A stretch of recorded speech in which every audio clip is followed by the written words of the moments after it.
विश्वजित्कर्ता विश्वात्मा विश्वतोमुखः विश्वेश्वरो विश्वयोनिर्नियतात्मा जितेन्द्रियः कालाश्रयः कालकर्ता कालः कालनाशनः महायोगी महासिद्धिर्महात्मा सुमहाबलः प्रभुर्विभुर्भूतनाथो भूतात्मा भुवनेश्वरः भूतभव्यो भावितात्मा भूतान्तःकरणं शिवः शरण्यः कमलानन्दो नन्दनो नन्दवर्धनः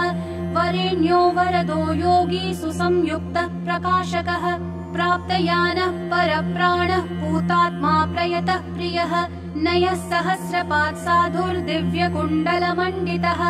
अव्यङ्गधारी धीरात्मा सविता वायुवाहनः समाहितमतिर्दाता विधाता कृतमङ्गलः कपर्दी कल्पपाद्रुद्रः सुमना धर्मवत्सलः समायुक्तो विमुक्तात्मा कृतात्मा कृतिनां वरः अविचिन्त्य वपुः श्रेष्ठो महायोगी महेश्वरः कान्तः कामारिरादित्यो नियतात्मा निराकुलः कामः कारुणिकः कर्ता कमलाकरबोधनः सप्तसप्तिरचिन्त्यात्मा महाकारुणिकोत्तमः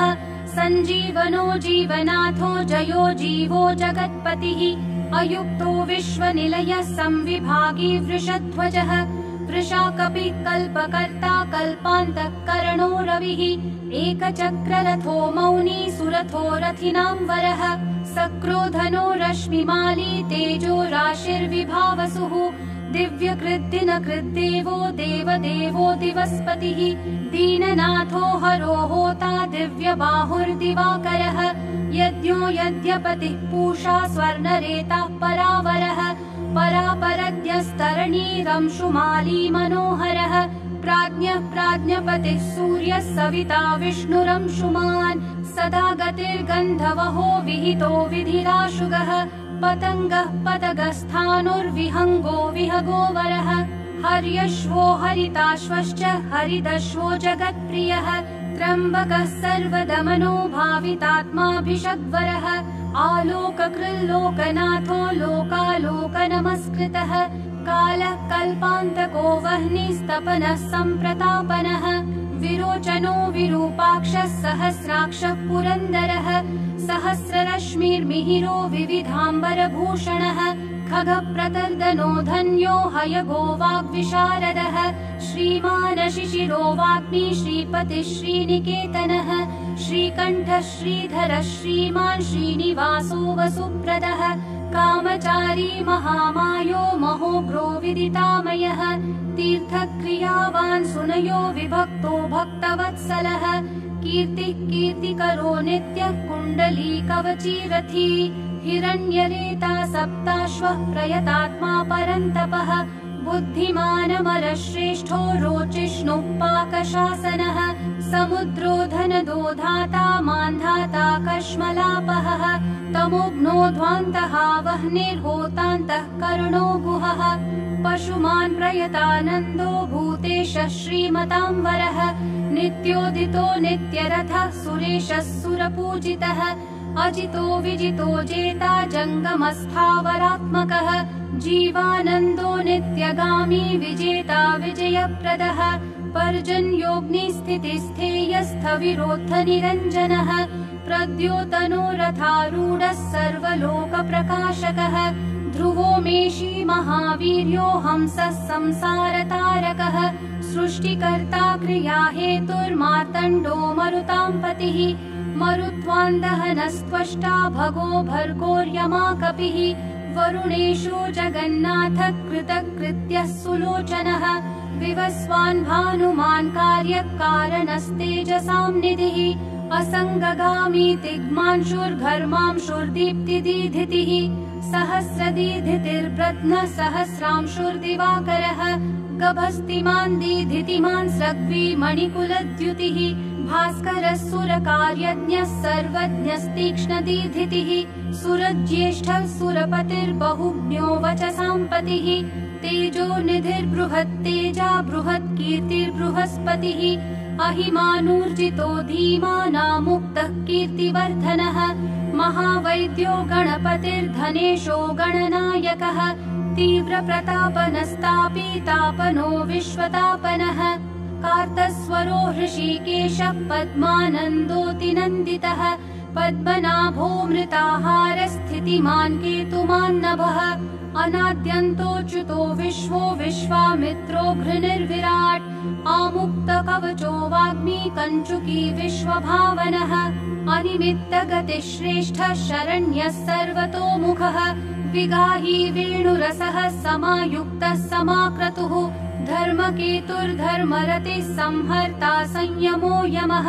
प्रणतार्तिहरो वायुः सिद्धकार्यो जनेश्वरः नभो विगाहनः सत्यः सवितात्मा मनोहरः हारी हरिर्हरो वायुर्ऋतुः कालानलद्युतिः सुखसेव्यो महातेजा जगतामेककारणम् महेन्द्रो विष्णुतस्तोत्रम् स्तुतिहेतुः प्रभाकरः सहस्रकर आयुष्मान् अरोषः सुखदः सुखी व्याधिहा सुखदः सौख्यम् कल्याणः कलताम्बरः आरोग्यकारणम् सिद्धिर्ऋद्धिर्वृद्धिर्बृहस्पतिः हिरण्यरेता आरोग्यम् विद्वान् ब्रध्नो बुधो महान् प्राणवान् धृतिमान् घर्मो घर्मकर्ता रुचिप्रदः सर्वप्रियः सर्वसः सर्वशत्रुविनाशनः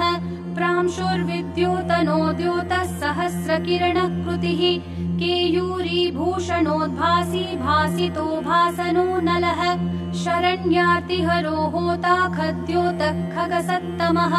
सर्वद्योतो भवद्योतः सर्वद्युतिकरो मतः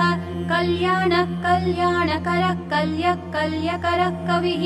कल्याणकृत् कल्यवपुः सर्वकल्याणभाजनम् शान्तिप्रियः प्रसन्नात्मा प्रशान्तः प्रशमप्रियः उदारकर्मा सुनयः सुवर्चा वर्चसोज्ज्वलः वर्चस्वी वर्चसामीशस्त्रैलोक्येशो वशानुगः तेजस्वी सुयशा वर्ष्मी वर्णाध्यक्षो बलिप्रियः यशस्वी तेजोनिलयस्तेजस्वी प्रकृतिस्थितः आकाशगः शीघ्रगतिराशुगो गतिमान् खगः गोपतिर्ग्रह देवेशो गोमानेकप्रभञ्जनः जनिता प्रजनो जीवो दीपः सर्वप्रकाशकः सर्वसाक्षी योगनित्यो नभस्वानसुरान्तकः रक्षोघ्नो विघ्नशमनः किरीटी सुमनः प्रियः मरीचिमाली सुमतिकृताभिख्य विशेषकः शिष्टाचारः शुभाकारः स्वचाराचार तत्परः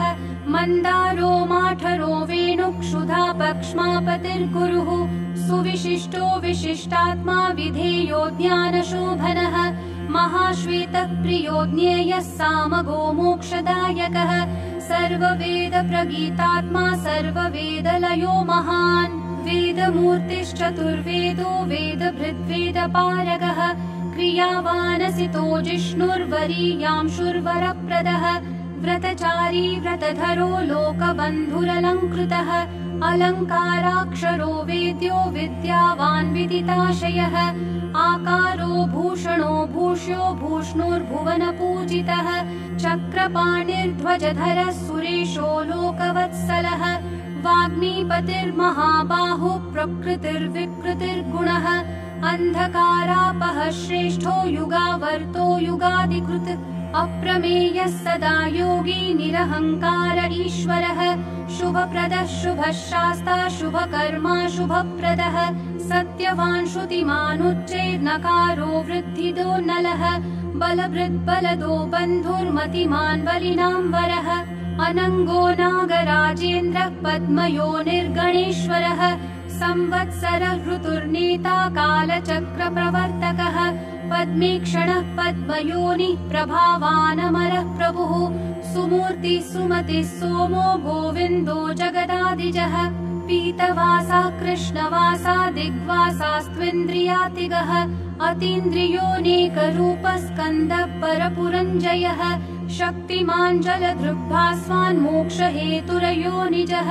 सर्वदर्शी जितादर्शो दुःस्वप्नाशुभनाशनः माङ्गल्यकर्ता तरणीर्वेग्वान् कश्मलापहः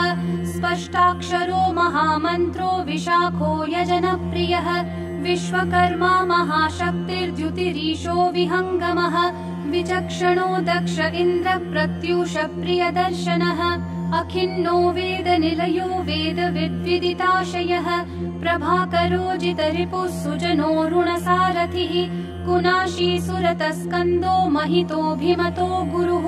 ग्रहराजो ग्रहपतिर्ग्रहनक्षत्रमण्डलः भास्करः सततानन्दो नन्दनो नरवाहनः मङ्गलोऽथ मङ्गलवान् माङ्गल्यो मङ्गलावहः मङ्गल्यचारुचरितः शीर्णः सर्वव्रतो व्रती चतुर्मुखः पद्ममाली पूतात्मा प्रणतार्तिहा अकिञ्चनः सतामीशो निर्गुणो गुणवान् शुचिः सम्पूर्णः पुण्डरीकाक्षो विधेयो योगतत्परः सहस्रांशु क्रतुमतिः सर्वज्ञः सुमतिः सुवाक् सुवाहनो माल्यदामा कृताहारो हरिप्रियः ब्रह्मा प्रचेता प्रथितः प्रयतात्मा स्थिरात्मकः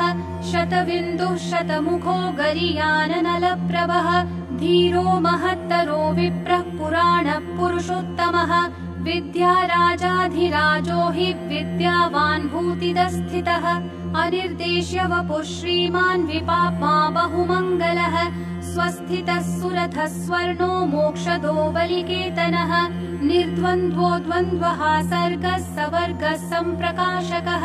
दयालु सूक्ष्मधीक्षान्ति क्षेमस्थितिप्रियः भूधरो भूपतिर्वक्ता पवित्रात्मा त्रिलोचनः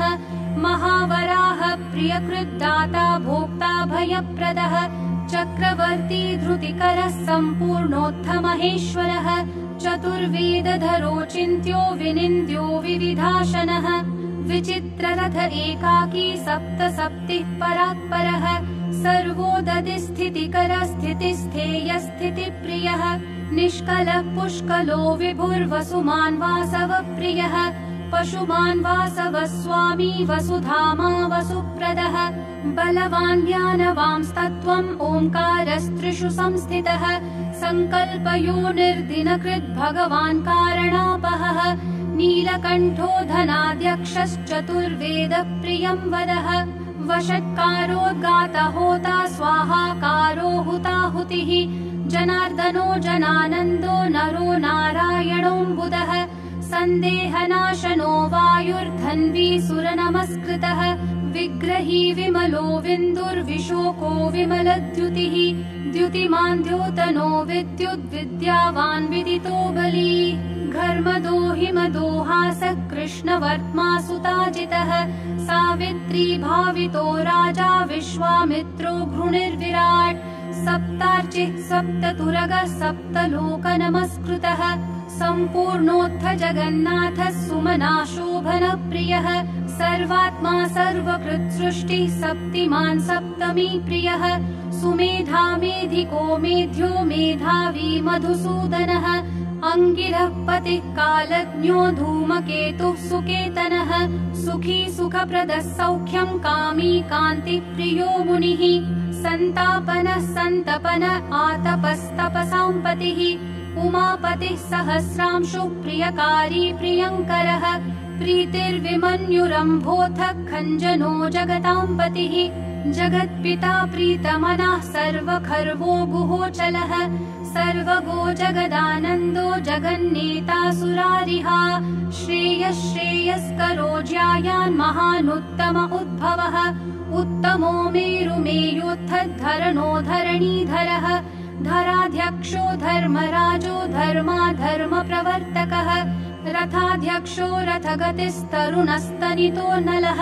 उत्तरोऽनुत्तरस्तापि अवाक्पतिरपाम्पतिः पुण्यसङ्कीर्तनः पुण्यो हेतुर्लोकत्रयाश्रयः स्वर्भानुर्विगतानन्दो विशिष्टोत्कृष्टकर्मकृत्